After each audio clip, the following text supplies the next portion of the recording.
How many of us have them friends? 9 to 5. 9 to 5. 9 to 5. 9 to 5. In order for y'all to hear, it was It's crazy. that Los Angeles Wi-Fi delay. Yeah, it's that 3 hour. Yeah, it's a 2 3-hour hour, time 3 hour zone difference. situation. You know, What neighborhood are you in? You in La Brea-ish, or where are you at? Yes, Fairfax? I'm in like mid-city ish area. So like What's your Mid-city, address? Give the mid-Wilshire. listeners your address. almost. 3 Aren't you in that? You have a gated community, right? Yeah, Mhm. tell the whole internet where you live. Oh, Torrance. gated Your exact community. address. I do Tell live in us a your gated community. apartment I number, mean, please. How many white people are? Is it mostly white or is it black people there too? there are black people here too. I've seen a few. You and your roommate. That's it. No, actually, my neighbors are African, so they're fun. Africans or African American? No, African. They're African. Oh, And nice. Yeah. They be having. They used to have parties. Like when you wasn't They supposed like- to be doing nothing, they was having parties, and it was. Did you snitch on them? fire. No, I'm not my damn business. Okay, I was just asking.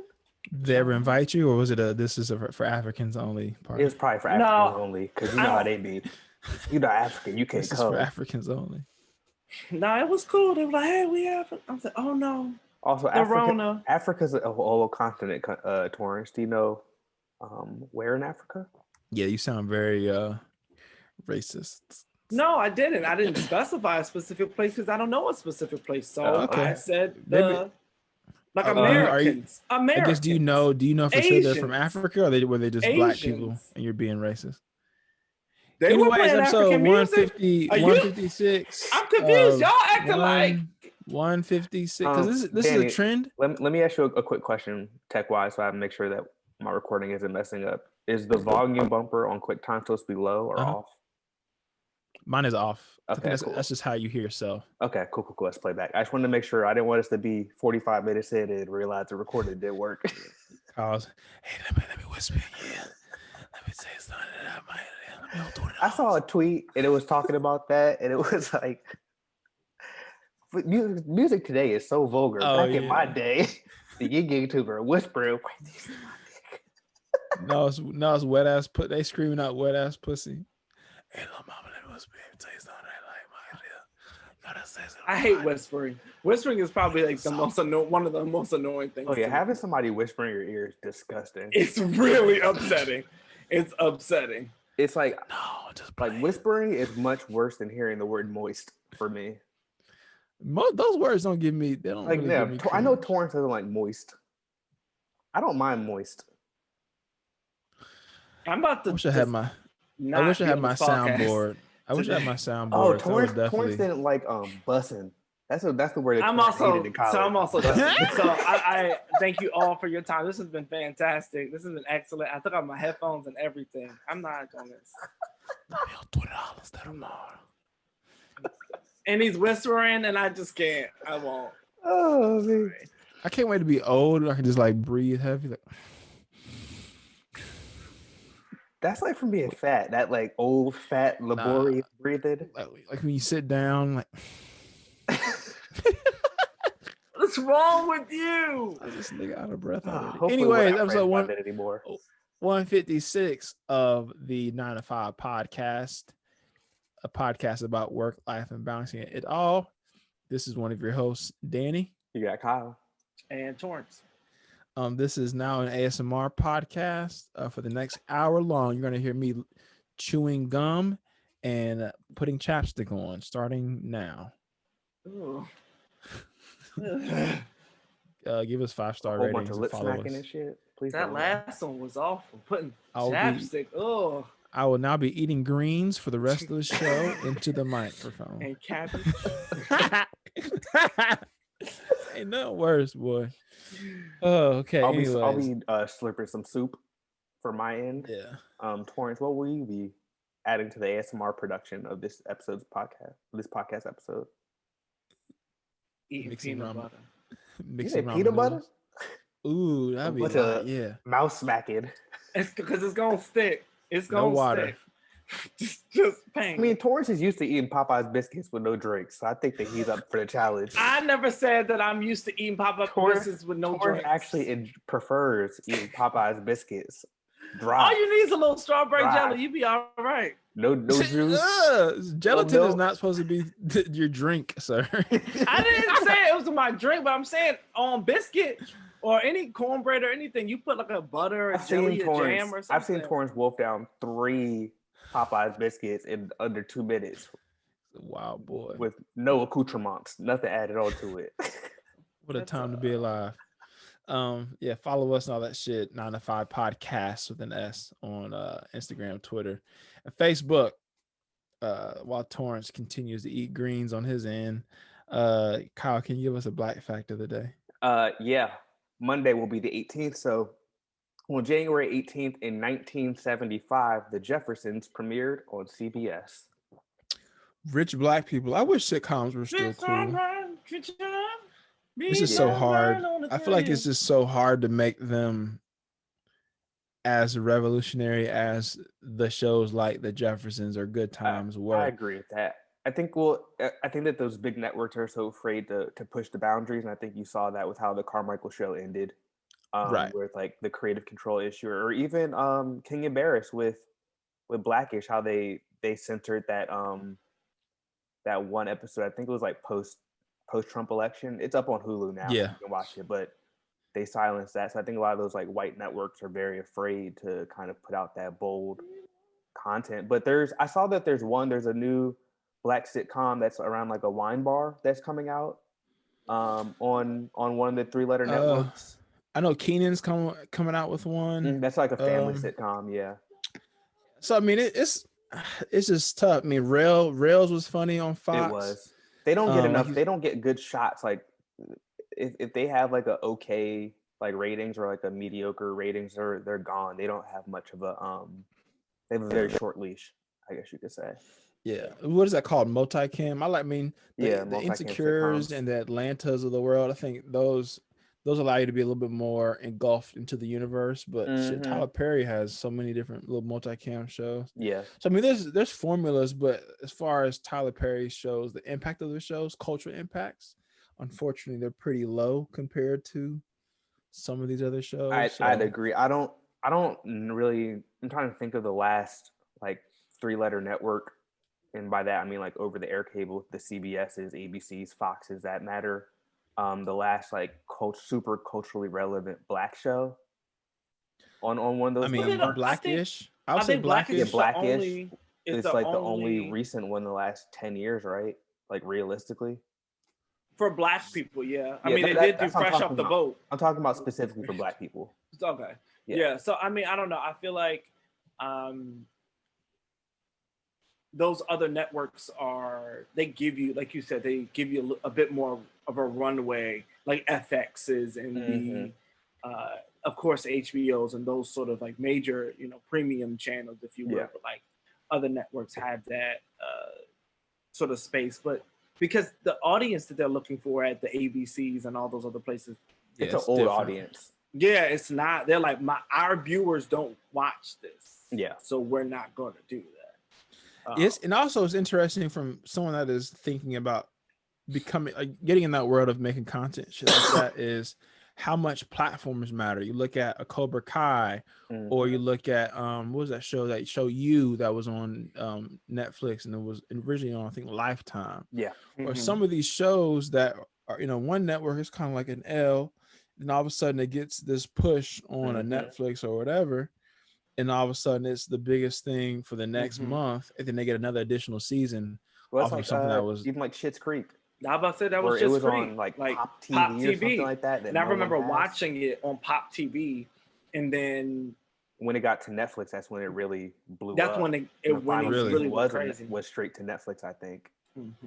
So See, yeah, I didn't know that. The final season was on Pop TV, but it was? Okay. it went, but it was like pretty instantaneously Gotcha, from Pop TV immediately to Netflix. Like, that's so interesting.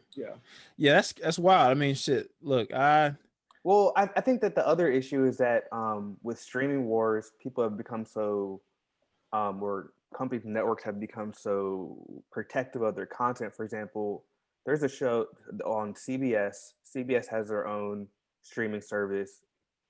I haven't used it. I can't even get it to load on my Apple TV to log in. So I don't watch it. But The Neighborhood, Cedric the Entertainer's TV show Oh, Oh, yeah. with Max Greenfield, who played Schmidt on New Girl. I haven't watched a single episode of that show, and I think they're at least on season 2 or 3 at this point. Yeah. And I You don't just know where don't to see watch it. it. You just don't see it. It's You not. can't get It's it on not. Hulu. It's not on Netflix. It's only on that one CBS app. And no one does appointment viewing anymore other than like live sports or tentpole events. So you make it very tough for your show to succeed. I will say HBO has probably perfected the appointment viewing though. Like when you don't watch Absolutely. when you don't watch an HBO show when it comes out on those Sundays. Mhm. I don't know. Maybe it's a Sunday thing because people are typically it's like the last thing you can do for the weekend before the work week starts. So I feel like Sunday is such a great, even like Real Housewives or like those kind of shows that drop on those Sundays. It's like, bruh, I'm watching this shit. Everybody's watching this shit. This is the first thing that I'm talking about with my coworkers, especially people in the office. Because HBO has those like super culturally relevant pieces of TV, and they put a fuck ton of money into each one of their shows. Like, yeah, they don't half step on any of their content, you know. So I mean, people buy into it. Very true. Torrance, what's up in the news, good sir? So everybody might get a little $1,400 now. I don't want to say everybody. That's a lie. But $1,400. Some of us, some of brokies, might get that $1,400 that's coming through. Which is bullshit when you think about it. You Because mean they said it was going to be a $2,000 check, not a. Well, now they saying not 1,400 plus 600 to equal 2,000. That's what they said. Because they sold Georgia voters on the additional $2,000. They said, "Oh, you see what had happened was that was a teleprompter error, and I messed up because the subtraction. Yeah, we didn't do the math, so we gotta fire Hank because he didn't do the math right. You know how he is, especially during election slow time. Sometimes. Okay, especially during election time. You know he go a little. Ooh, that nigga be tripping. But how your mama doing? Hopefully that does help. That would help so many people. Oh, absolutely. I'm still waiting on my first one. Yeah, like as an affluent Black, I wish the best for you all. Thank you. Appreciate it. Thank you. Only reason why I sometimes flex about doing decent in life is because all y'all niggas that's listening right the fuck now, y'all doubted and y'all hated on me. Any fucking teacher, anybody else that ever said I wasn't gonna be shit. That 4 for 4 story is forever haunting you, huh? 4 for 4, right? That's also too. I've been pissed broke before, so it's like, why not finally flex that I have a decent career and a little bit of a cool career too? It's kind of tight now, but you can't flex and not have been at least very broke at one point. If you haven't been evicted multiple times, you can't flex about being decent, really well off. But I'm not well off. Anyways, yeah, shout out to I did see that there was additional parts of the proposition from Biden. Yes, so the extension of the forbearance. Yeah. Oh yeah. And it's going to be $400 for unemployment. The additional $400. And before in the previous one it was $300. So I think this one is $400. It's calling for $400. Yeah. The whole deal is pretty expansive. Yeah. Like eviction. I skimmed through the whole like document when it got released or whatever. So it's a lot of money going towards schools to get those reopened and up. Yeah.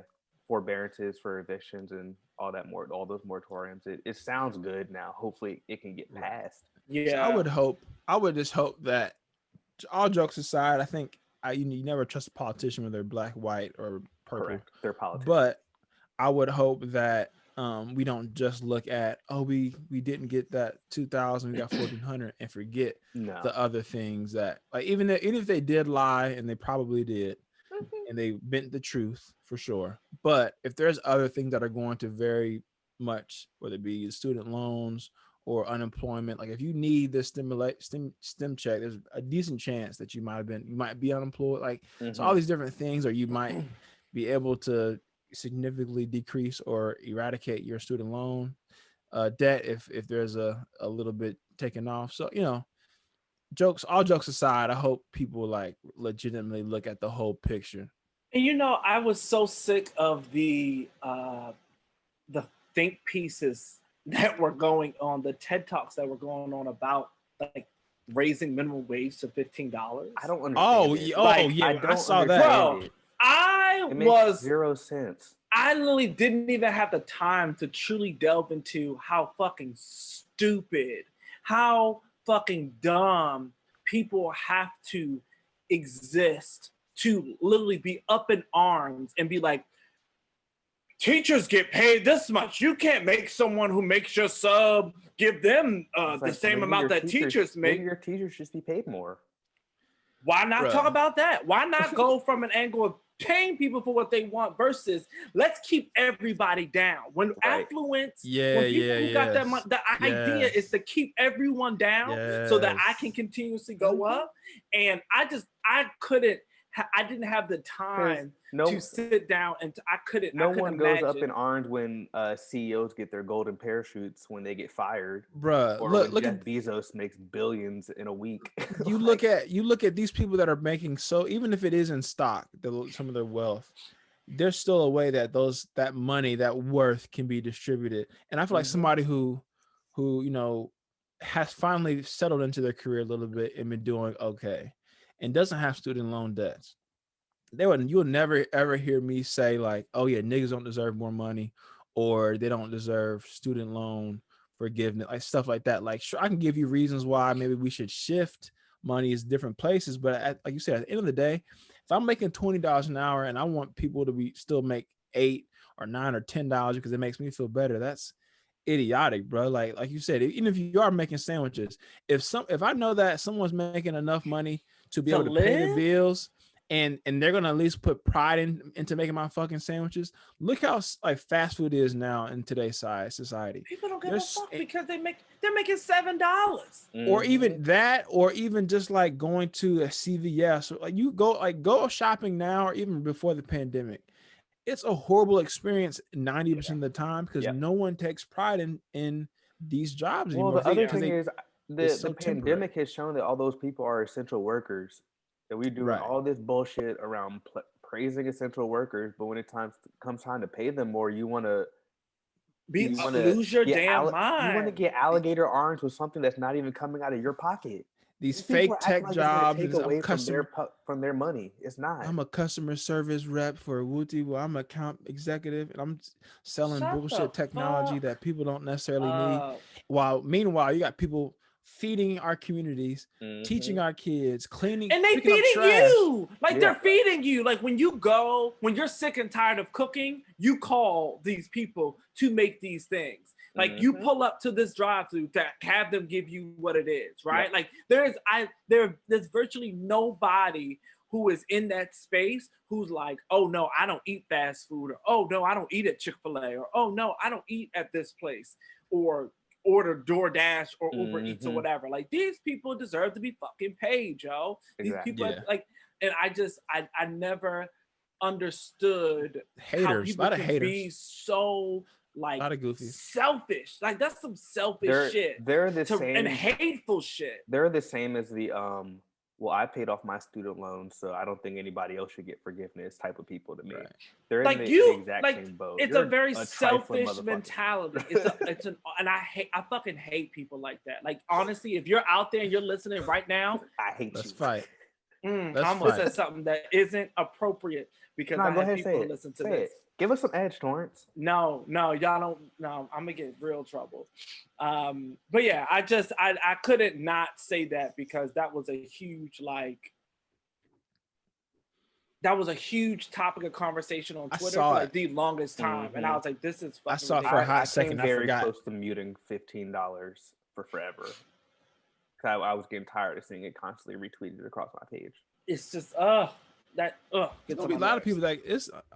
Yeah, I don't want to get into it too much more, but a lot of America, bro, we're in a really weird spot as far as party lines, as far as livability. Like, bro, it's gonna be really hard to be like decently middle, like the middle class suburban American dream is slowly gone. drifting away. That shit's gone, bro. And when it becomes that, when it becomes the have and the have nots, and the haves dwindle.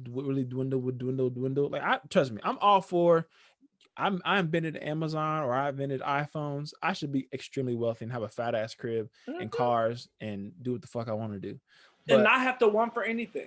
right, Absolutely. at least that. But at the same time, if I got 100,000 people working for me, and I got billions of dollars that I can't even spend, and I got a lot of people that are working for me, they don't all deserve to live my lifestyle or even anywhere close. But if they want to have a 1-bedroom apartment and they work 40 hours a week, they should be able to pay their bills and also go on a vacation once or twice a year. Somebody That's all. said if all the billionaires gave everybody $100,000, they would still like make more money off of that due to how the taxes are. Like all the money that they have, even if most of it's tied up in stock options, you could never spend that amount of money. Right. Ever. You could even give those options to please. Look, I'm gonna gift you employees. Right. I mean, a lot of tech companies do that. Like, I did that at my first tech company I worked for in San Francisco, and I made a decent little check off of it, and it helped. It helped be a foundation for me as an adult to have like a savings, essentially. Like, as a young early 20s, those broke ass years, and you're paycheck to paycheck, or even less than that, like your negative paycheck to paycheck, how it was, and then you get this little investment, $800, and it grows. Like, okay, shit, now I finally have a little nest egg that's in cash. Oh, I can go buy a couch now without putting it on my credit card, or I can go on vacation, or I can do this and that. So you could just imagine if they said, all right, for all my employees, I'm gonna give all y'all niggas $1,000 worth of stock right now, and it grows to 5,000 or 10,000 or whatever it is. Like, it's just so easy to help. A lot of these problems are so easy. And even like one thing I did see that's cool that people have been talking about, no one's talking about, is a white dude from Barstool, Dave Portnoy. He's kind of a Trumpy. Like, he did an interview with Trump and shit like that. And yeah, he's a dickhead usually. Yeah, but at the end of the day, bro, we gotta acknowledge people that when they're doing decent shit for people, we gotta acknowledge it, bro. Are you talking about like the crowdfunding thing they did? Yeah, he's doing like this crowdfunding. I think it's like called #Barstool Fund, where he's basically like small business loans, except it's grants. I think, not loans. Yeah, it might be grants. So he's like getting famous people to donate. I think he's raised over like $20 or so million, and he just like gives it to small businesses. And it's like, as a grant, that is beautiful. I'm pretty sure, I'm not told 100%, but I'm pretty sure they don't have to pay it back because it's donation. That's amazing. Kyle. That's so. But it's like, I think last time I checked, it was like 26 million for 132 small businesses. 26 right. I mean, yeah. So I don't know the math on that per That's crazy. 100 so people, 125 businesses, but like, just imagine, even if I'm a small business, say, look, bro, 20 G's could float me for I can pay my employees for another month, of a couple months. I can pay my rent, and I can at least break even. You know what I'm saying? Because a lot of these fucking cities, they're not even letting people, these small businesses, have business, but they're also not. The government's not supporting them. So like, I don't know. I don't want to get too much into Corona shit, but like I said, America's in a fucked up spot, and I mean, I think the Rona has kind of pulled the sheet back for a lot of people to realize that we're really a third world country masquerading off of tech and media. Old innovation. It's tech and media. What makes America what America is technology, Silicon Valley, and media. New York and LA. That will bomb the fuck out of anyone. Because we have that. Because we spend $740 billion on defense every year. But you look at China. You look at China. The amount of infrastructure and shit that's built in China. Yeah. And China, they don't even, half of our shit doesn't even work over there. So they got their media and tech is growing like, bruh. So anyways, Black people in Bali. Yeah. So speaking of, I guess, the pandemic and how it affects folks, this young woman on the Twitter took to talk about her experience and moving to Bali, and essentially, like, I I'm living my best life in Bali. It was the best decision that me and my partner made. Like, I'm paying $400 versus $1,300. And just basically saying her experience in Bali, right? So allegedly, folks weren't having it. Twitter snapped back on that ass. And we're basically like, so you're encouraging this gentrification of Bali. Yeah. You're Colonization. this colonization of thinking like, oh, okay, this country has what I need and all the resources that I need for significantly less, and I make significantly more. So I'm just going to I'm encouraging people to go to places like this to, like you said, colonize.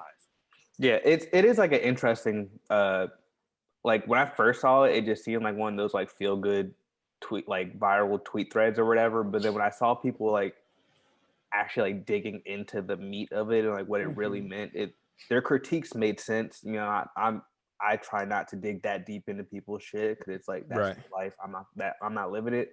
But it made sense, and you really don't think typically about Black people as colonizers or gentrifiers just because of the way that we casually use the words and also the historical nature or tendency of those two words or whatever. But it is an interesting thought because someone asked her, or she tweeted that she doesn't even pay like Balinese taxes because her job is over the internet with US clients. She gets paid in US dollars. So it's like, you're not even adding back through taxes to help fund the lifestyle, like the public access and all that shit that your taxes goes to.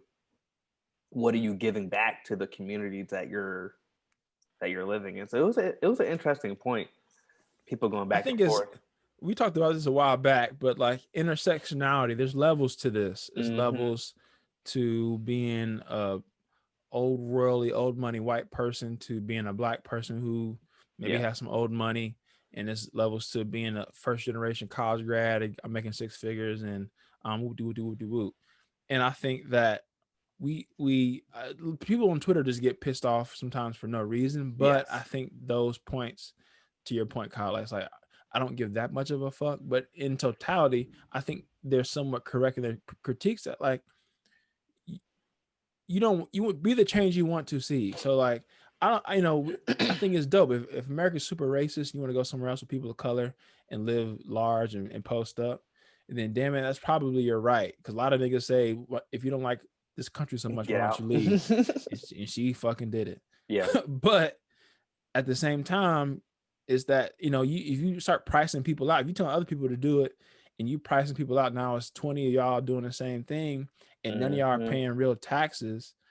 It's like, whatever. But at the same time, I understand someone that I'm coming up on a little bit of money, I'm doing decent in life, I want to make my money stretch. Or even in America, I want to live right next to work downtown and right next to the baseball stadium and the football stadium instead of being 30 minutes in the suburbs. So I understand that. And I understand even being somewhat in that position of someone who is college educated and lives in a city like Chicago. And I'll go move into the newest gentrified neighborhood because I don't want to be held up or shot or robbed. And I have enough money to afford not to. But I think the paying taxes and also giving into the environment. So like, if I move into a neighborhood, it's like, okay, the whole San Francisco situation is like a perfect microcosm. I'm not calling the police when there's kids playing outside. Yeah. Or, are you I'm becoming my taxes? Are you becoming a part of the neighborhood? Right. Know, I don't mind playing basketball with the kids outside, or I'm not, I'm even whatever, helping other people, even if it's locally.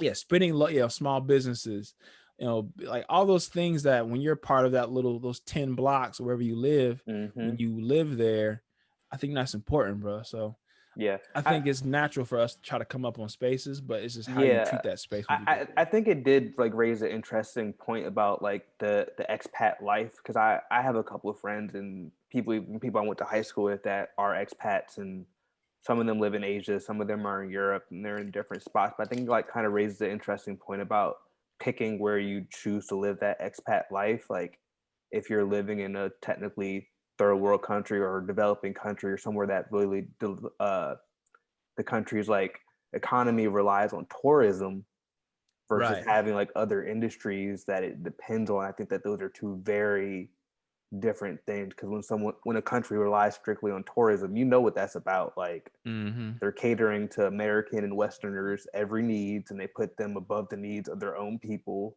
And so even if you're living an expat life there, you're not living like a real locals lifestyle. You're a Westerner. The menus are being English and shit. Yeah. Like they speak No. English, I don't know. I always find in these situations, I always think about how there's always this gray area between what is right and what is wrong. I always Very go back gray. to conversations or situations or like even movies where they're like, okay, like they'll do little skits and they'll be like, okay, this person stole like God, someone who's like almighty and has power to strike down or whatever. Okay, this person stole something, but they stole it because they needed it to feed their family because they got evicted and because of this stuff, like, and so because there's like this idea that like, oh yeah, look, I'm living my best life in this place, but also you're affecting a community without.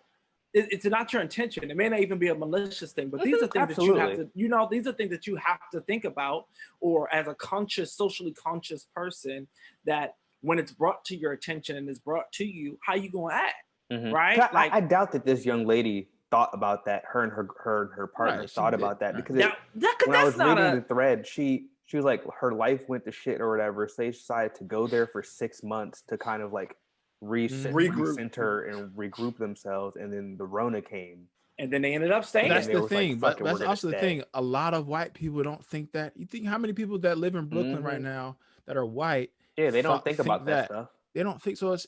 It goes back to that intersectional shit we talked about.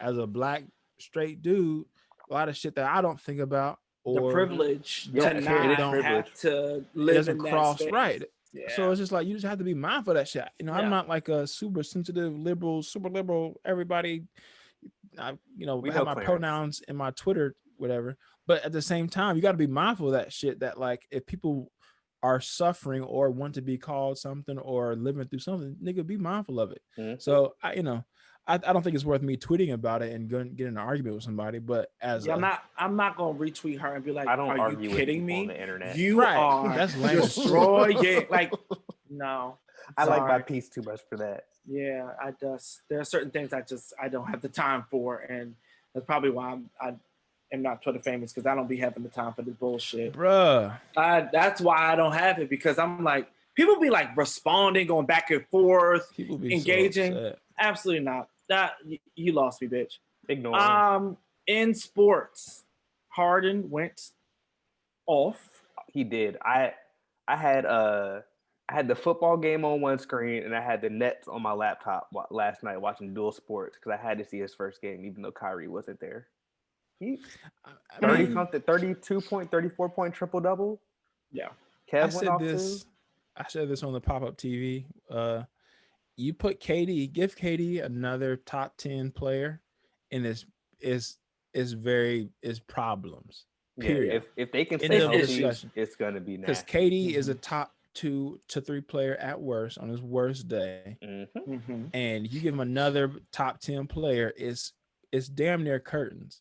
Yeah, and then you saw that in Golden State. So right, so I'm saying I thought there's only one ball, and we'll do, but you pretty much nullify the possibility of them having a bad game, because if two people can have a bad game, you telling me I still got a top 5, top 10 player that can give me 35, and I got just like, look at LeBron or any regular good team. If LeBron has a bad game, it's like, okay, you kind of have AD still, but whatever, screwed. Or vice versa. Yeah. But KD will give you 40 with his eyes closed, relatively easily, and Harden will give you 40. The other thing is they can also space out their minutes more if they wanted to. Right. They could run somebody with like the second unit if they needed to pick, so make sure like your bench scoring doesn't fall off, and they can play different rotations. So and you add Kyrie, they'll be one of 3 will be on the court damn near all the time, all the game, yeah. And that's scary as hell. I mean, and they have Steve Nash coaching. I mean, he's a rookie coach, but I mean, you got to remember, but Steve Nash is a 2-time MVP. Yes, from the '96 draft, one of the greatest drafts of all time. And he played for Dan Antonio Steve Kerr. in the Steve Kerr was the same way. mid-2000s. You remember that Suns offense? All they did was score. Right. Constantly. So they gonna run it up. I'm excited to watch them this season. Very excited. Steve Kerr was the same. Go ahead. Yeah, I was gonna say I was very impressed that I don't know if Harden is using flat tummy tea or what. But he went from his Santa suit was gone. Wow. He must have been wearing a Santa suit because he was portly. And it was in his neck too. It was in his neck. Even his face, he was holding a lot of water weight. That's what that was. He had a parasite. That's he what put on was. He put on his waist trainer. It was That's something. Houston. You know how boxers be wearing the rubber suits and going run it outside? Bruh, that's them Houston chicken wings and strip clubs to gentrify Brooklyn barbecue. That's what it was overnight, nigga. The salt was in his body. All that damn quinoa. He looked good. In a Kai bowl. Acai. Exactly. I feel my nerves. But Kyle mentioned that Kyrie was unfortunately not playing because Kyrie said, "I'm trying to go to this party, and you bitches ain't gonna stop me." And I think it was a mix of things for him, because he low key dipped after the Jacob Blake decision was made, in which situation. And I honestly wasn't surprised by that, just based off of how he was even feeling about the bubble and playing in the bubble when everything was going on. So I wasn't surprised that he took time away for. They said it was personal reasons. So I mean that makes sense, but for him to go to the birthday party and be maskless. He also said, "What's up? I'm in here. I ain't got no mask on. I'm here. I don't care. Honestly, truly, like that's hilarious." He seems like a nice guy, but he seems very weird and like into his own thing. He should either play. You can be an activist and play. It's very much so. So I think either play and be there for your teammates, because those people are also investing time and effort into you, or don't and be the world's best activist. But trying to be in between every time something bad in the world happens, you just stop playing. I don't think that's fair. I've been on, we've all been on teams, and especially when you're one of the best, if not the best player on that team, that's very unfair. As a teammate, I would take that personally after a while. Yeah, for sure, right. For sure. It'll be hard not to have maybe a week in the first 2 weeks of the season it isn't as serious, but I think after a while you might start feeling a little resentment, or you might start feeling a way about one of your teammates if they keep doing shit like that. But I think that, like Danny, like you were saying, I think that he can find more powerful ways to use his voice or use his platform to kind of do his activism. Because I feel like a lot of his activism is just stepping away and removing himself, which is extremely powerful. But I mean, and it has an impact. However, but also when you're making $34 million in the season, bro, you got to show up for your job. You're not a boxer. Like he got fined $50,000, and then also $50,000 was just the COVID, just the fine. Exactly, but he lost the per game wages, which was about $400 something per game. $400,000 a game.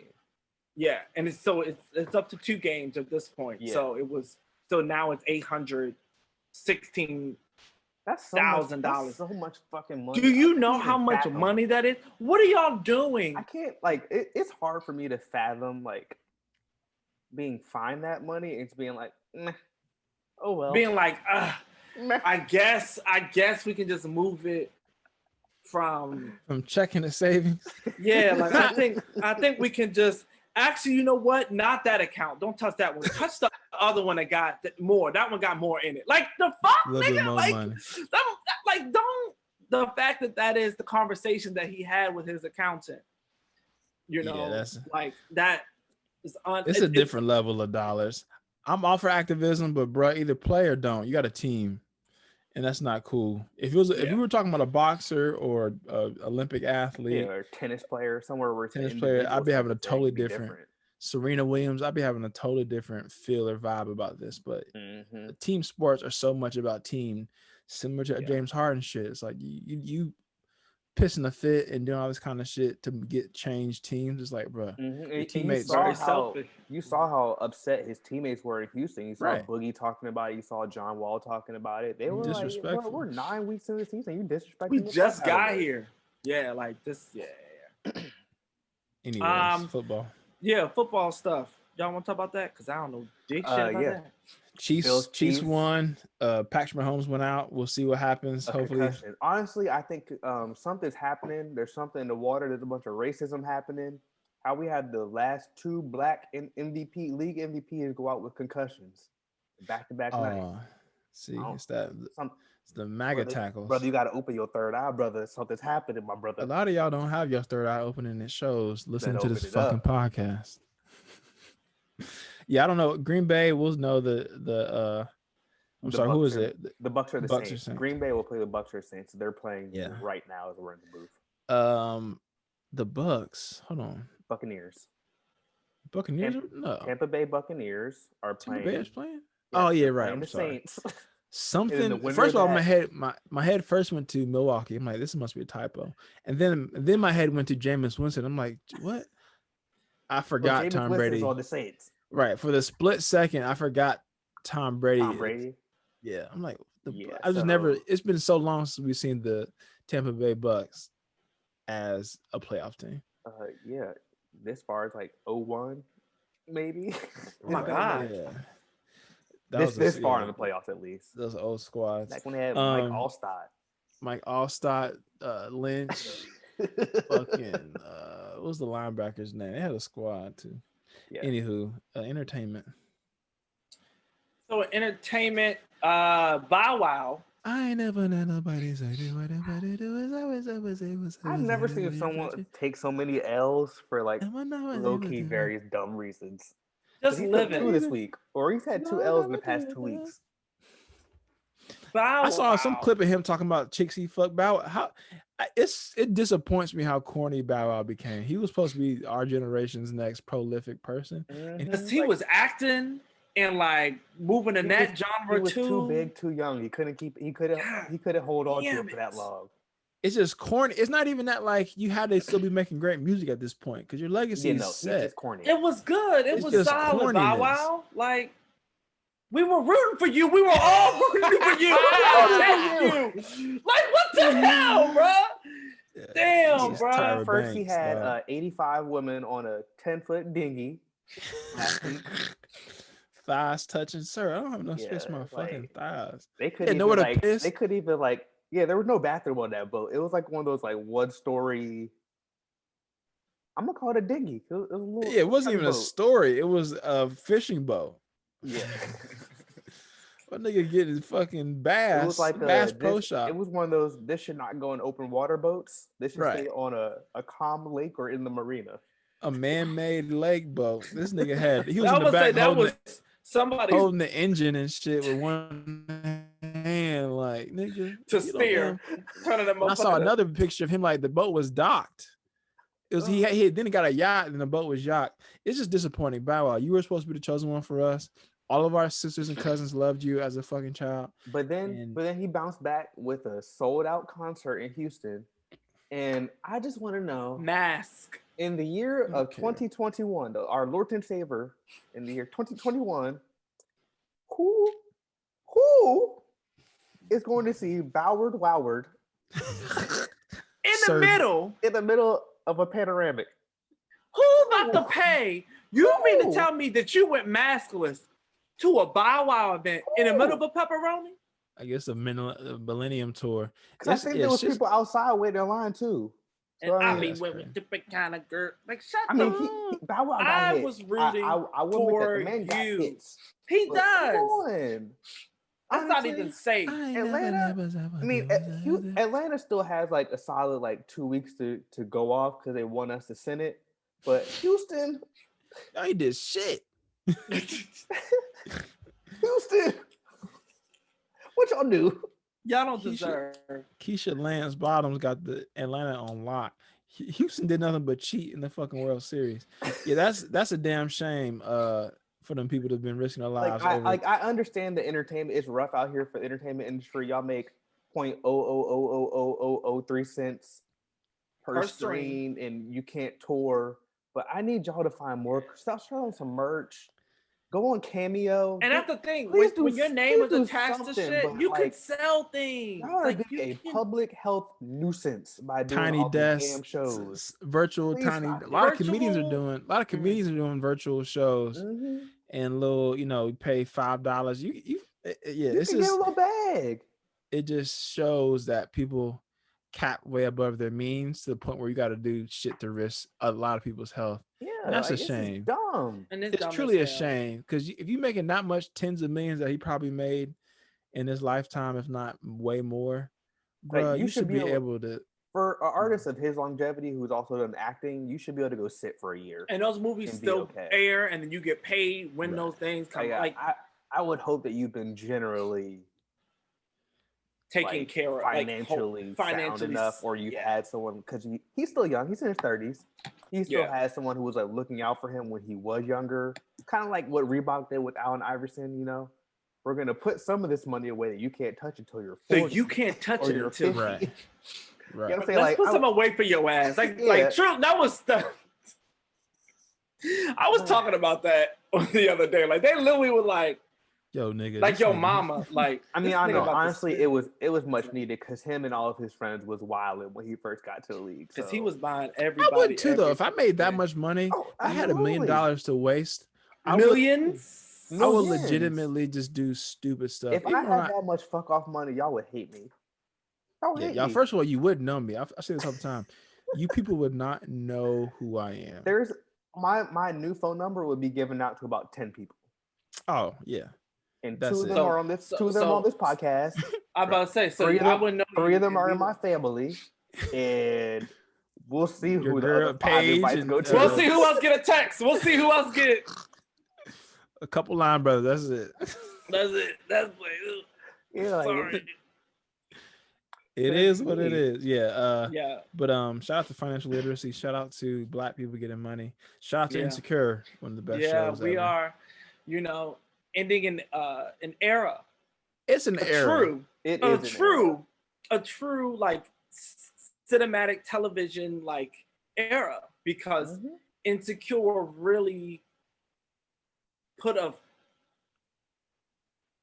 laid a different foundation. Like it truly set the bar differently for our generation. For our generation, as we move forward to what we can or what we're looking for, right? Like it truly lit the sort of thing of like, yo, I didn't even know I needed this, but I've been needing this. Yeah. Bruh, you hit the nail on the head, because the story of Insecure is not so complex. It's not dragons. It's not alternate reality. It's not like some made up world. Fake. Yeah, it's realistic. It's real. It's all that's real. why it hits so hard. Everything, and you're like, what? Like the concepts are not like you said, they're not complicated.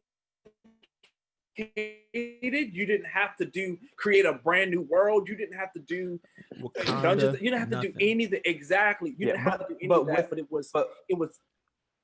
Sorry, go ahead. I'll let you finish. Go ahead. And I'm just saying, like, just with the writing, with the casting, with the relevance of having someone who listens, who understands people, and then puts it in, like it was so magically done. Like every season was like, wait, oh shit, oh, and then it just got better and better and better and better. And you're just like, well, what the fuck? How can something continuously go? That's exactly what I was gonna say. It's like, even though like the world that they've created for Insecure, it's LA. Like it's not a complicated world, but like what they were able to do with the character growth and the storylines has been so amazing. And it's one of those shows where like you can see parts of even if you don't see your full self in a specific character, 100%. you're like, I can see a little bit of me in that person. I can see a little bit of me in that person. And you connect with so many of the different characters where it's like, we're in our late 20s now, but these are still low-key like formative years for us that are going to shape the rest of our lives to come. And so I think that to have one of those films where you have people who are also, they're slightly older than us, they're in their early 30s realistically as characters, but they're still kind of going through the similar things that we're going through. So it's like you can kind of mirror that. Like it's your world mirrored almost, where you have friends who are chronically unemployed or underpaid. You have friends who are balling, but their love lives suck. Like you can see so much of your own world in it. And I think for us as Black people, it's one of those things where we don't often get that. And so for the fact that we were able to get that, and we were able to get it as such a high quality piece of content, I think that's the other thing. Because if Insecure had this story, but like it was shot horribly, it looked like trash, we probably wouldn't necessarily feel the same way about it. The fact It was that on there was, like, such HBO. high, HBO, like Larry Wilmore, like was like helped bring it to life. Gosh, it really had like a lot of legs to it, and it's sustained since what 2014. I mean, this is going to be season 5, but it's been 2014, 2015. So because they took a year off. Realistically, like our whole like post college lives essentially Was so Insecure. far. Yeah, You know, I will stand it all day. I will literally talk. I could literally talk about how fantastic it, because and the relatability about it for me that makes this one so authentic is because I know y'all. Like, you know what I mean? Like, I don't know y'all, but I know y'all. Like, you're I know you. Like, and I've watched other shows that I'm like, okay, this is relatable, I guess, in a sense. Like, there are only 2 shows that I'm like, I know people like you. Like, I know you. What's the other one? Yeah. Atlanta. Oh yeah, I know gonna say people like it. The other thing that I'm thinking now is it's very interesting that so many people from different genders can also connect to this show, because typically when you have a show that has female like very leads, heavy female leads, you really don't see that many men watch the show, buy into it, like tweet about it on a daily basis. So I think that was also like a very interesting thing about that show, where it wasn't just women only. I never thought about that. You know what I'm saying? Like, because typically, when realistically speaking, like female, like more female-led shows have a lower male viewership, and I mean, I don't think HBO necessarily releases those numbers, but we say Torrance. I missed it. What'd you say? You straight, so well, y'all straight. So interesting. I wasn't gonna go there. I was just leaving that on the table because. Well, no, I mean that's what it is. It's like straight men don't have a relatability to. It was one of those I'm gonna say it without saying it type of things. I know that was my place. I'm gonna say it. I don't go. I haven't had the bourbon to say being gay niggas and women like it. Basically, no, that's how it be. Like, I mean, yes, but now that you brought it there, we can talk about it. Now we can discuss it. It wasn't my place. It wasn't exciting. It's exciting. It's the Team Lawrence. It's the even the relationships that you see with the different couples, with the Molly and her dude. So it's just like they made a universe out of nothing. Yeah, and not say that our stories are nothing, but they just made so many little intricacies out of common life. Yeah, and it was just beautifully. I look forward to seeing what else she does. Issa Rae does with it doesn't have to be even Insecure related, but I want more of these kind of things that like talk about shit, because like to your point, Kyle, we've had The Wire, and we've had stories about niggas getting shot, smoking crack, drug dealers moving on up, whatever, woo. But this is like a modern day just feel good show that for the most part. I think that the other thing that's so amazing about this is it kind of normalizes the idea that a Black show or a Black movie doesn't have to have all these ridiculous elements where it's not possible. You can have a normal ass cast with normal ass lives where they're not overly ghetto. Where they're not doing anything special. You're not teaching me a lesson every episode. You're not. You know what I mean? Like it's not. That's what Ashley hates about Blackish. It's like everything is like everything is a lesson. Like, I love Blackish, but like I have to watch it in like spurts. So like I haven't watched. It'll make you depressed. 5 or 6 sometimes. episodes in the season. You know what I'm saying? Yeah. So sometimes it'll make you feel like, damn, we are in a fucked up spot, and you don't always want to feel that way. But it's a great show. That's honestly that's it. So I've been watching For Life. I know we get to this later, but for the past like 2 weeks, I have not been able to watch season 2 just because like there's so much shit going on in the world, and even though spoiler alert, he gets out of jail in season 2 or whatever, it's like it's just too heavy. It's a great show, but like, it's too heavy. What show? For Life. It's on ABC. It's like loosely based off the life of Isaac Wright. He was like a dude who used like the legal system. He was a paralegal in jail or some shit like that, and he used that to free himself from like a life sentence. Oh, but then he went became a lawyer. After that. Okay, I did see that. In the show, the guy becomes a lawyer while he's in jail. Oh, okay. And gets himself free. Out. Oh, okay. Yeah. Okay. It's a 50 Cent show. It's part of 50 Cent's universe of TV shows. Got it. Okay. Yeah. So it's good TV, honestly. Yeah, I was like, it's too heavy. Need some normal shit, some cartoons. Yeah, Insecure for sure, hands down. Like we're gonna have to watch that. We're putting that up. Honestly, we're hanging that up. Like like their banner is going in the rafters easily. Issa's getting her number retired at HBO. Yeah, like that's it. Like a ring ceremony on the series finale night. Like we're really gonna have to watch that as a family. Look, they better give her the same love. They better give her the same fucking love they gave Schitt's Creek in the Emmys. Give her all the awards. This past year when Schitt's Creek won, this is like the first year that Insecure like really got nominated for Emmys. And I think it was because they've been ignored by the Emmys. So this is I think that they could have a shot because season 4 was shit, for real. Wow. Season 4 still to me is like wow. And also I would imagine that with it being its final season, HBO would do a relatively major like for your consideration Emmys push for them. Absolutely. Last season. I would not be surprised. I would be shocked if they didn't go. I'll be shocked if they didn't win quite a few categories. I would be shocked, but I'm also not shocked because you never know. But whiteness. I mean, we're rooting for everybody black. That fucks with us. That's it. There's a couple asterisks on that, but okay, all right. We're rooting for everybody black. Asterisk. Exactly. Please see footnote at the bottom. Exactly. Please see footnotes at the bottom. Footnotes. But yeah. So sponsor break. This podcast is brought to you by Team Lawrence. Brought to you by Team Lawrence. Niggas with a little bit of money, but are not shit, but act like they are about shit. But you know what? This is the best you're gonna get for now. Lawrence. It was a whole genre of niggas that were categorized. Oh, and it was beautiful to see. I feel like a lot of us at one point were Team Lawrence. Honestly, it's just funny to be Team Lawrence just to be like contrarian and like just to fuck with people. Yeah. It's like, yeah, he was a real shit nigga, but like it's TV, so why not be Team Lawrence?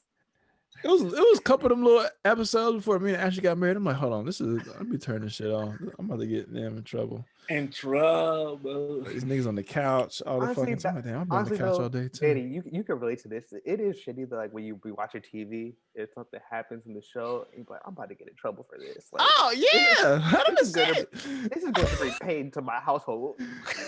It'd be something small like, oh yeah, my husband never does the fucking dishes, and then like, damn, I haven't done the dishes either. It be, bro, watching TV with your girl is, you gotta like pre-watch it almost. Like, let me just make sure this shit is not. Yeah, let me read what it's about here. That sounds. Now being married, there's a lot. The ability to watch things a lot more now because it's like it's like taking your girl to weddings when y'all not married. It's like they'll be fucking pissed off. Mm-hmm. Now it's like, but now that you're married, it's like, yeah, whatever. I go to all them weddings now. I don't give a fuck. Boy, before shit, bro, I'm not. You get a little engagement. It's like, God, please delay this shit. Now I'm with it. Look, whoever get married, I'll be in the wedding. I'll take pictures. I'll DJ. Okay, y'all get married. Like, let's go wedding. You want to go to weddings? Let's go to some more weddings because weddings was great. I'm going to everybody. Neighbors, classmates. It don't fucking matter. Like, I'm already married. I got mine in. I pay for mine. MLK Day weekend. This is like the least Sunday I felt in a long time. But I felt like a long weekend was honestly necessary. Like, to the max. I need every long weekend I can get, bro. This week anyway, regardless. Like I was thinking about it. So the fact that we have Monday is beautiful. Yeah. I took off on Friday for that reason because I was like, I need a long. Yeah. I need a real long week. Oh, you got a 4-day. Okay. I will. One thing. I always like forget how to work after long weekends or like a week taking 4 days off of work or something like that. You know, like you forget how to check your email and be efficient and like do work. So it's like you have that post long weekend hangover. So it's honestly you should take another day off just to prep even more.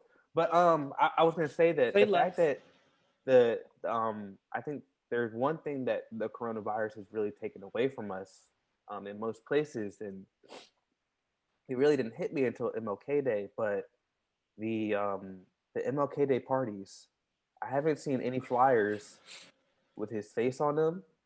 With his And black and white face on it. It's really Damn upsetting shame. me that I haven't seen any ratchet party flyers with Like his he's face like on he them. about to be there. Yeah, like he That was about to be- always that got like, me. Like he about to be cheating on Coretta, like getting the twerking, like And the VIP, like- it would have. Yikes! Like- Back Are in we the talking about VIP. that? Are we talking about that on the podcast? I don't know. history. What? Okay. It's not incorrect. Okay, I was unsure because I know some people. hoes, Yeah, like God, little got a black bottle of- hoes, and he got a bottle of little Ace of white Spades in the hoes. VIP. You know what I'm saying? Like, ding, ding, ding, bringing the sparklers out. Like, I had a dream that one day. Danny,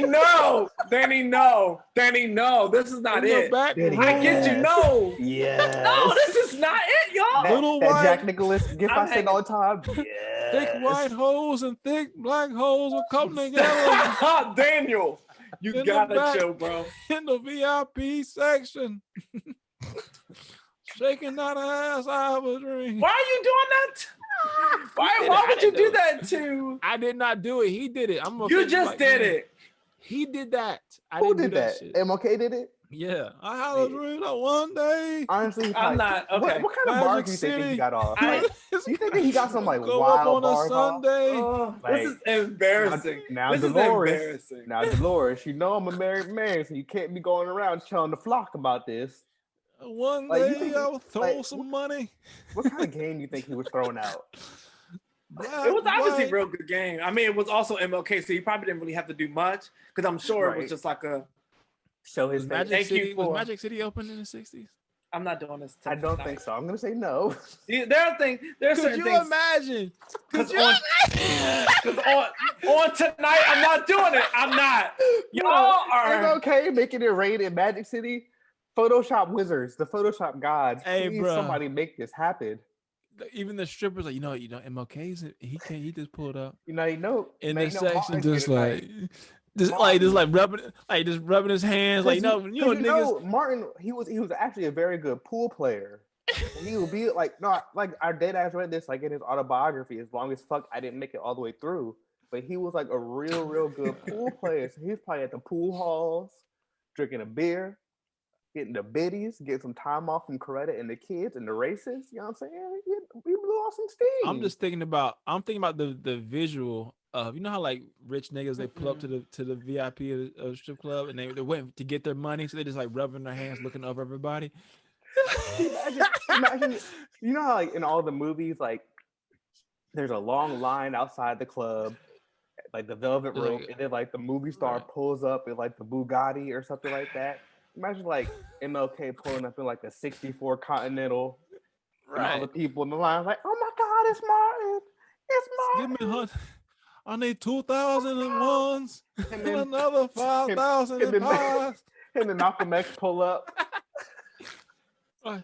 make it rain at the Abernathy, club all come- night. Abernathy, come on. You see that, Abernathy, Ralph? And all that ass. Byron, you don't like this? Yeah, all this. There was a- Just there was a have thicker than the decided Million Man catchy. March. on MLK weekend to talk about this man What? in such a way. Look, Torrance, One day. honestly, the American education system is only going to teach you one thing about MLK, and it's that he had a dream. We're trying to teach everybody else some little fun facts about him. He was in Magic City. He's like He was making in, it he rain. was in, he was the precursor to Magic City for sure. Probably. Whatever Hey, that was. Hey, bro, honestly, he Magic- could probably take anybody's woman in all of Atlanta. You think that man had any Oh, problems yeah, in back in the day. Birmingham, Alabama, anywhere in Mississippi? He had the whole South It was block. Mississippi shaking that was- ass to Motown. He was in Motown. That was it, bro. He had the You can't tell Shirleys, me he wasn't. Yeah. the He put on Shirleys some and Marvin Celeste, Tammy Terrell. It's a and wrap. the, John Lewis. Yeah. Hey, John Lewis, come look at this. You see this, young buck? All right, I'm go. done. Jesse Jackson was wild. We have to move on. You see all this? We have to move on. We have to move on. The inauguration is, I can't even talk. Oh my God.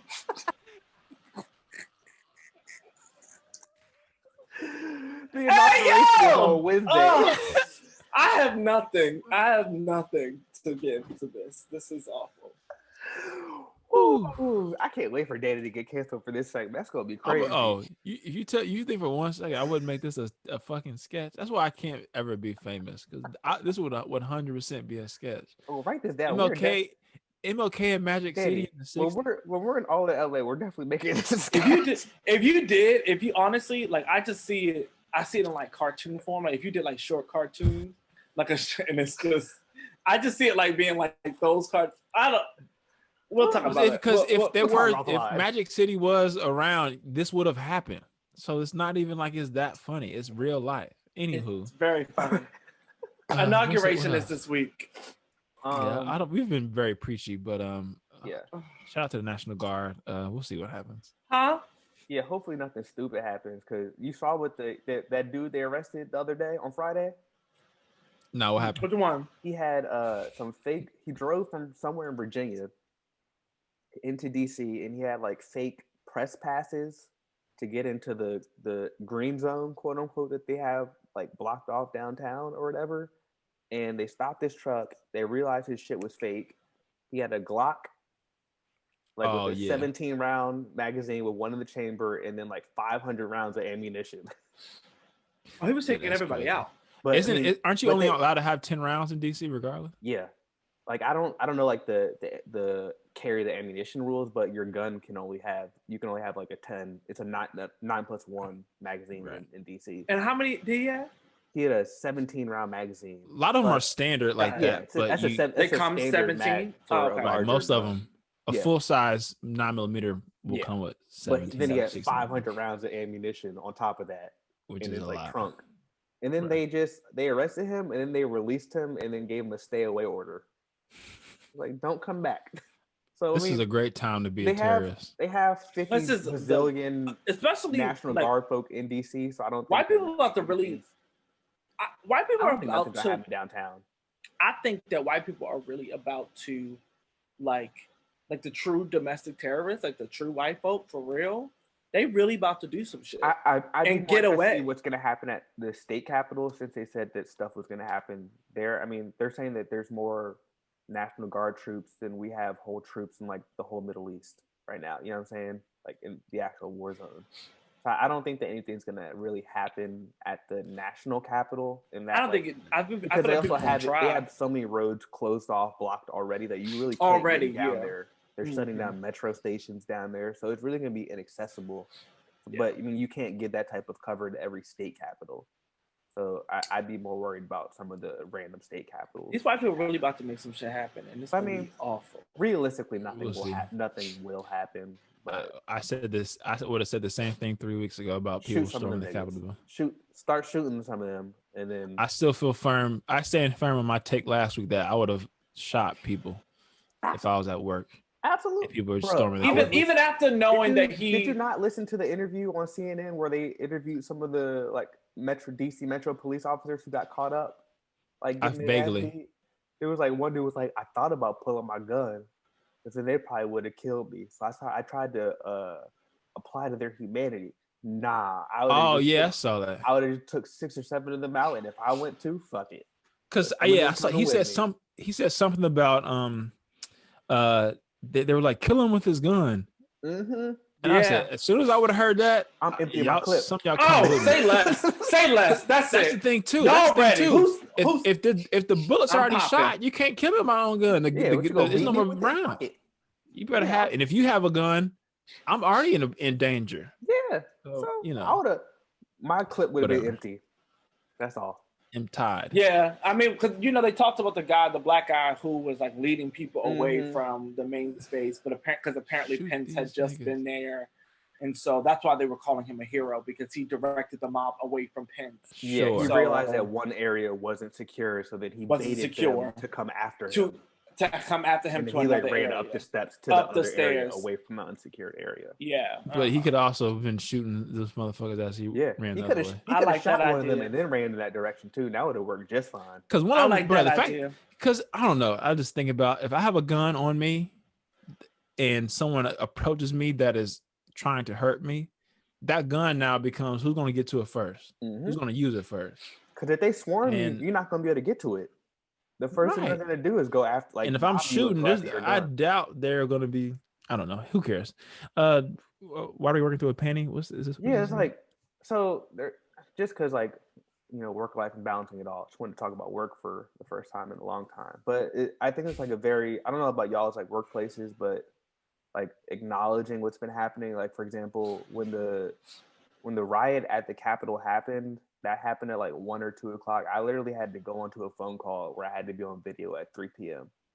And it's like, why do we have to sit here and pretend like this is normal for us to work through? Like we're already working at normal levels through a pandemic, which is not normal. But then when you add national insurrection on top of it, like and our job did like mention like we've had conversations about it like organizationally wide after the fact, and they let us, especially living in DC. Yeah, they let us log off for the day like after that phone call or whatever at 4 o'clock, hour and a half early. Thanks, but it's like it's very weird that companies are really expect their employees to kind of work at full tilt still, because it's like there's 4,000 people dying every day from this fucking pandemic. That's more than 9/11. We have a 9/11 every day at this point. You know what I'm saying? And for you to think that your employees are able to work at their normal rate and like normal output is fucking ridiculous. So I thought that was like interesting. I will say my job, we're a very small 15 or so person company split between LA, New York, and then I'm here in Chicago. And they're pretty good about it. And I think I'm the only fully Black person that works there. Yeah. We have other nationalities, but I think I do give them credit for that. They're pretty good about being on Slack is pretty informal too. So like people would post jokes and shit from Twitter or whatever. So I think, and then when my grandmother died, they were pretty lenient about that. So I think better than like previous jobs, like larger tech companies where it's 1,000 people or so. It's like these people don't really give a fuck. I will say my job has been pretty good about all of it. Like we're working from home until the end of 2021. We have these quote unquote care for you days. So if you have like, I think you get a week or two of them like on top of your sick days. So if you're dealing with COVID yourself, or you have family members you have to take care of that are dealing with COVID, or you need like a mental health day, you can take one of these quote unquote care for you days in addition to your sick days and all that type of stuff. And they've talked about on like all staff meetings, the insurrection and all that type of shit. So I think that they've done a good job, but they're like, if you're having trouble, talk to your manager. We'll try to figure something out. But like, that's like a weird power dynamic thing that really never works when you tell someone to talk to their manager about their workload. Like, that's bullshit. You know what I'm saying? This nigga Torrance, we know you hate your job. Hearing that. So it sounds like that you work for a company, a supportive company, yes, that acknowledges your existence. We have a Black woman CEO now, so yes. Oh, nice. We don't, but it's still tight, I guess. I just, as someone who doesn't work for a company that acknowledges anything, that would check our privilege. Sorry, that would we're gonna get you. Do we need to check our privilege at the door? I'm asking. I'm asking that. I'm happy that you guys could come over here and share how fantastic and how are your hands on your hips, bro? Your job has been. No, it's like on my. Well, it was on my leg, but I guess my hips are up here, but it was kind of down here. But I'm just very pleased that you guys felt that this is a safe space for that, and that's excellent. You mad? But also, you must be mad. Fuck up. Thanks so much. My job doesn't give a fuck. Thanks. They would rather have you cry and then go jump onto a call right after. Like, I couldn't imagine. Y'all know how I am. If I ever felt that way about a job, it would be the last. I don't give a fuck. Especially now that I'm in a position in life where I've been decent about saving money too. Mhm. I will take a good 2-3 months off at a drop That's of a hat if I felt like somebody was that's great. not valuing my needs as a person, as a black Mhm. man, as a now husband too, like all that shit. As life goes on, all those different things are important. So yeah, fuck that. And I think it's important. I'm happy that this summer happened. That's probably the biggest thing, the best thing that happened to me during this pandemic was getting laid off. And I know that's privilege in itself, was being able to leave a job that I hated Mhm. and take a step in the right direction. But in that time, I had different interviews and stuff that I knew that if I took, I would not have wanted to take them. Yeah, it would have been miserable. But the questions I would advise anybody, this can be one of my final thoughts. I know we're not there yet, but if you're interviewing somewhere, you're looking somewhere else, ask questions that you want to ask, not just questions that you think will get you the job. Facts. Hell yeah. That Absolutely. culture Big that will facts. people ask about how they're fucking tackling the pandemic or social Mhm. injustice as a black person or as a person of color or as a queer or whatever the fuck it is. And a if they don't have mom, that answer, And right, or even if you don't feel comfortable asking that in your interview, find someone who is black or brown that works at that company and shoot them a message on LinkedIn. Because usually, if you're interviewing, you can tell them Yeah. you're interviewing, and usually most black or brown people will keep it a buck with you. that too, but even still, nigga, if you're still too scared to ask questions about your life, then you need to go live with your mama. Well, that's not the lifestyle that you yes. want to have. If Yes. you're still, like if you're, I agree 100%. You gotta have a big boy conversation. Like, yo, is this the right company? Because if it's so is it good for hard. me? Right. It can't. So if it's hard not to good for work. me, yeah, I'm not doing It's so hard to work. Anyways, what are we watching? I'm watching this little Asian show, Bling Empire. I was I gonna. just saw I that saw people popped up. tweeting about that, but I don't know what it is. It's not I haven't good. heard about it. It's not Where is good. it streaming? Is your On wife making you Netflix. watch this? We watched it earlier today because we were bored. This reality TV is Oh, it's a reality very show. bad. Yeah, Oh, it's okay. very bad. And it's not just this show. Everything, at one point, remember when reality TV was like, oh, niggas was getting punched and like hurt and going to jail Yeah, and back when it was stuff in fun. reality TV. Yeah. Now it's kind of like every conversation you can tell is very staged and not real. There's product placements and they're name dropping brands every 60 seconds. So, whatever. But I also watched Outside the Wire on Netflix with Is that the new Damson Idris and Yes. Anthony Yes, Mackie. Mackie movie? It's decent. I'll let y'all watch. I haven't watched it. It was Yeah, decent. it's It was on my good to watch see. list. It was good to see black people on the screen. Mm-hmm. It's very sci-fi, but it was cool. It was a good I'll one. add it to my list. I've been watching some cartoons this week, on HBO Max. Batman Codename. Beyond is one of my current watches. I'm watching also Codename Kids Next Door, what needs to be a little bit more light. Also, I just peeped that they have Courage the Cowardly Dog, so I'm gonna add that to my late night rotation. I could never When I look at tell you that goddamn show crazy used to that show. scare the fuck out of me That show back in the is day. creepy as a motherfucker. I used to love that show. But yeah, just keeping it light this week. Sports, some cartoons, and then my usual shows that I watch. But yeah, I'm gonna start WandaVision this oh week. yeah, I need to start that as well. The new Marvel show that dropped on Disney Plus. I'll start that this So we'll week. see. I don't think I'm watching anything. I finished Sabrina, which was great. I still need to watch that. Never watched it at all. No, I have. It's on my watch list. My watch list is very, very long, Torrance. I watched the Crack documentary on Netflix. That seems very depressing. That sounds over. Paige had it on last night, and so I sat on the couch and watched it with her. It's a lot of the same shit that we already know, but it was kind of okay.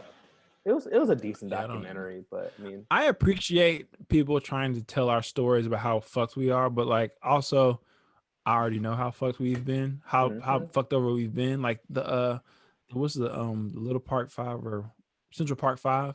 Like I could never watch that movie on Netflix. I watched it once and I will never watch it. That's in my never watch again. I hadn't even turned it on. I Station, 12 Years started it and didn't finish it. It's tough. I 13. All those. I read a lot about it. I read a shit ton about it. So it was I can very be like, well done. Yeah, I think that's what kept me going through it. I don't need it to be that well done. I'm so sorry. it's a horrible thing that happened, and I don't need it to be done. Well, told again. I think that's like it was one of those things like Bryce said earlier. It was like I haven't been able to watch for life for the past couple weeks just because everything's been so heavy. I think that I wouldn't be able to watch the Central Park 5 story on Netflix like these past couple weeks. That would be impossible for me. I have to wait until everything is done, like which will be never. So yeah, it would have to be like post panty if I can see friends type of shit again. Couldn't be right now. Too much sadness. Hot take of the week. Oh yes, this is another hot final thing I had. This is the last thing I'm gonna say. There was this some random magazine in Chicago had a like top comedians of Chicago, or like top, I think it was a bunch of different like top things, and people had their names up or different businesses or whatever. And one of the comedians that was submitted, he used the little moniker, I think it was John Make the World Laugh Stockwell or some white boy. There's a comedian that I've booked on Parallel Park, but funny comedian that used the middle name, like Make the World Laugh, similar to like a Cedric the Entertainer or whatever. And he just used it, I think, trying to be funny, like almost. He's not a funny comedian. Like I've seen this person and he's not funny. And the guy that Rob Make the World Laugh, the black dude, he's up and coming. He's a funny guy. And there's this thing in Chicago comedy where these up and coming North Side comedians don't realize how many killers are in the South, mostly black people, South Side comedians, because they don't go down South. And a lot of the down South comedians sometimes will come up here, but even still, they don't really go to the same rooms when the world's open because there's so many different rooms. So, I think the Rob might have said something in a Facebook group once, and people were like kind of shitting on him about throwing a show in Indiana during the pandemic. So then this white boy goes and uses his name. And it's like, I'm just very tired of people not taking the time to understand that, one, you don't know shit about our culture, so don't try to make a joke out of something that you don't know shit about. Yeah. And two, it's just not the risk or the reward of it is that it's not even funny to take this person's name and put it in your name as like a funny, like he. I'm using his name for like some submission for like funniest comedian in Chicago, which there's no way he'll fucking win. It's like I can't even equate it, but it's almost like me using a Native American name.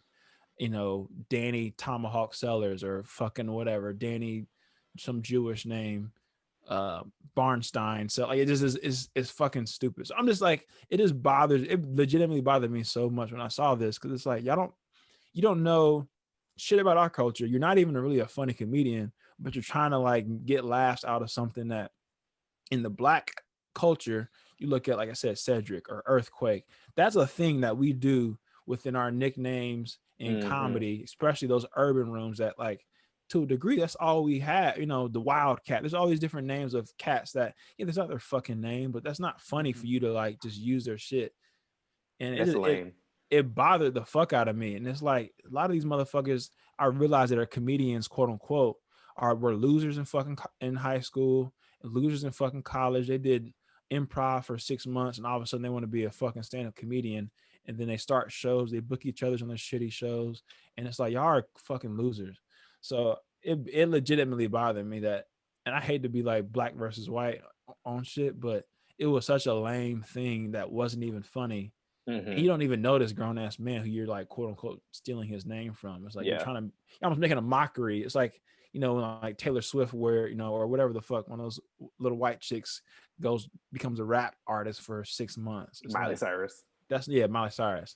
It's not funny, bro. It's corny more than anything. So just understand culture. If you're going to mimic culture, appreciate it and understand it. Don't try to make $1 or like a short laugh out of it with you and your little white friends in like some suburban. There's a difference between respecting and upholding a culture versus profiteering off of it and kind of stealing from it. And then it'll also get your ass beat. So, bruh, exactly. Because you kind of mocking another grown ass man at that point. Like you might get the exact same way. He's supposed to exact make the world laugh. Like it just was very that's like big trash. it was Did he very even like spell it differently? Like a true No. jock of like, it was I'm going to legitimately take your like shit. I'm mimicking and making fun of this black dude in his name and putting it on my shit. I'm like, bruh, if it was me, your I would ass. legitimately be like, bruh, if I see you, it might be on site. It's gonna be because on you're site. mocking It might have me. to be. Yeah, and I so just be mindful because your ass could be beat. Yep. Final thoughts? This ended up being a long podcast. I have nothing else to say other Torrance, than do you have anything? Follow your fucking dreams, everybody. This life shit is fucking hard and it sucks. So follow your fucking dreams and maybe it won't suck so much. unless you're not good at those dreams, then just Find some other dreams. find some other dreams. Go back to sleep. Save us. Get a full 8 hours at least. Just take a nap. Yeah, take an Ambien or something. I don't know. What? They go to sleep. Here are drugs. Kyle, What's your final thought, Kyle? Drink water. Be safe. This week is gonna be real stupid. So don't let it bring your stress levels up too much. we need to have a nice little inauguration day party, virtual day party. Yeah, virtual day party. That might be a move, honestly. Even though I'll be working on inauguration day, but fuck it. All right, y'all. Episode 156. God bless. Deuces.